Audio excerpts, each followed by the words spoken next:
তুফান সিনেমার টিজারে রীতিমতো ঝড় তুলেছেন সাকিব খান। 1 মিনিট 21 সেকেন্ডের ভিডিওতে বন্দুক হাতে এন্ট্রি নেন সাকিব। এই সময় তাকে বলতে শোনা যায়, পূর্বের কথা মোতাবেক এখন থেকে পুরো দেশকে তুফানের হাতে তুলে দেব। সে যা চাইবে তাই পাবে, যা করতে চাইবে তাই করবে। তাকে কোনো কিছুতেই বাধা দেওয়ার এখতিয়ার কেউ রাখবে না। আর এর ব্যত্যয় ঘটিলে এরপরই অস্ত্র হাতে একের পর এক বারুদের তছনছ করে ফেলতে দেখা যায় সাকিব খানকে।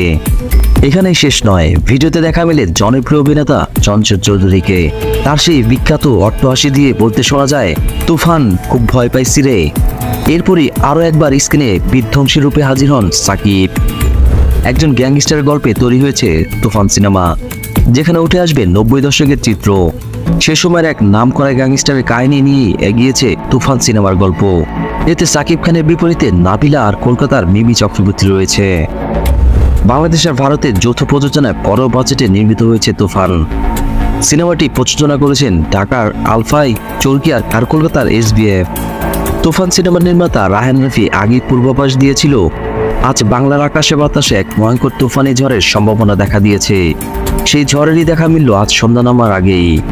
এই সিনেমাটি নির্মাণ কাজ শুরু হওয়া থেকে এখন পর্যন্ত বিভিন্ন কারণে আলোচিত। আগামী ঈদুল আজহায় সিনেমাটি সারা দেশে মুক্তির পরিকল্পনা করেছে নির্মাতারা। ভিডিও এখানে শেষ করছি। ভিডিও ভালো লাগলে অবশ্যই লাইক দিবেন। পরবর্তী ভিডিওগুলো পেতে অবশ্যই চ্যানেলটি সাবস্ক্রাইব করে রাখবেন।